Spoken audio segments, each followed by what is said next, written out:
Error 400 bad request and Error 500 internal server error are common HTTP errors encountered in Roblox Studio.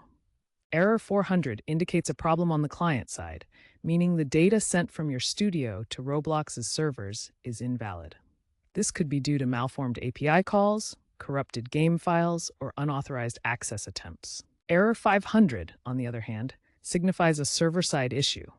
This means something went wrong on Roblox's end, such as a temporary outage, database overload, or an unhandled exception in their backend services. Both errors can interrupt your workflow, especially during crucial operations like saving or publishing your experience. Understanding the root cause of each error is the first step to resolving them and getting back to creating.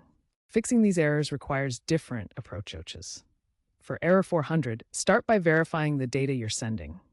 Double-check your API keys, ensure file integrity using Studio's validators, and review your Lua scripts for any malformed parameters before making API calls. Use print statements to debug.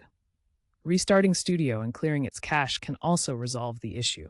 For Error 500, the best course of action is usually to wait for server recovery, as these issues often resolve themselves within minutes. You can monitor the Roblox status page for updates on any ongoing outages.